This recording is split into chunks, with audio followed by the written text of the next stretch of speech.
revue de presse d'Europe 1, Olivier Delagarde. On part ce matin à la chasse aux économies. Oui, et on pourrait d'ailleurs commencer par un petit test, si vous voulez bien. Anissa, vous qui êtes une femme qui a les pieds sur terre, Oula. à votre avis, combien coûte une ampoule pour une lampe de bureau, tout ce qu'il y a de plus basique? Je sais pas, 4-5 euros, Ouais. une ampoule. Bon, alors moi j'ai regardé, entre 12 et 20 euros quand même. Ah oui, c'est pas donné. Ah oui, mais Mais- c'est les nouvelles ampoules. Oui, certainement. Avec des LED. Voilà. Mais, parce qu'il y a un mais. Dans la fonction publique, on débourse 48,60 € Oula. pour cette ampoule. Et pour la lampe elle-même, que vous trouvez à 20 balles dans n'importe quel bazar, là, elle coûte à l'administration 80 €. Oh là là. C'est un beau scandale que lève le Parisien aujourd'hui en France, alors que le Parlement est en plein débat sur le budget, que l'on cherche de l'argent partout, le scandale des catalogues de fournitures de la fonction publique. Un mot d'explication. Quand une administration achète du matériel, elle doit faire normalement un appel d'offres. C'est la loi. C'est un dispositif très lourd et qui ne peut pas être utilisé par les petites structures. Et c'est là que les catalogues entrent en scène, raconte Aurélie Lebel. Pour faciliter la tâche des petites administrations, des entreprises impriment d'épais catalogues avec des milliers de références de produits qui répondent aux fameux critères des marchés publics. Les fonctionnaires n'ont qu'à piocher dedans. Sauf que les prix sont délirants. Une chaise pliable, 15 € chez Ikea, 68 € dans le catalogue. Un tout bête bic à 4 couleurs est facturé 40% de plus qu'à la grande surface du coin. Et des exemples comme ça, il y en a des milliers. Prise la main dans la peau de confiture, les entreprises qui éditent ces catalogues n'ont pas voulu répondre au journal, on comprend un peu pourquoi. Ensuite, si les administrations sont assez stupides pour acheter 40% plus cher en moyenne, pourquoi se gêneraient-elles? Un dernier chiffre.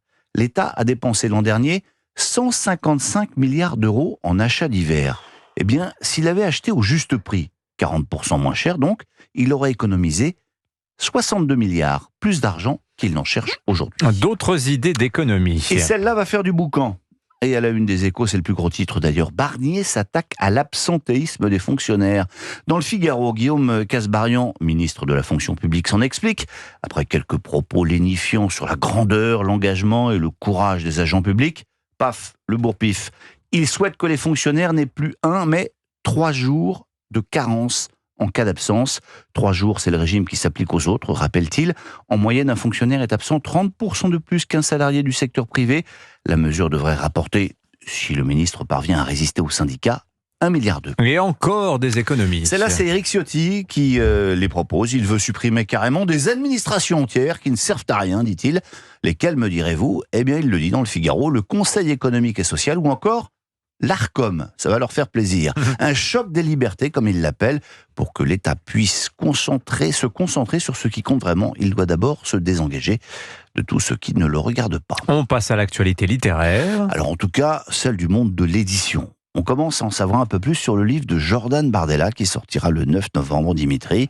Selon le Parisien aujourd'hui en France, il sera édité en premier tirage à 150 000 exemplaires. C'est énorme. Colossal. Un livre qui mixe vision politique et souvenir personnel. Alors évidemment, est-ce bien raisonnable de raconter sa vie quand on a 29 ans, s'interroge Alexandre Sulzer. Là n'est sans doute pas la question, car ce livre est surtout un élément d'une stratégie politique d'envergure.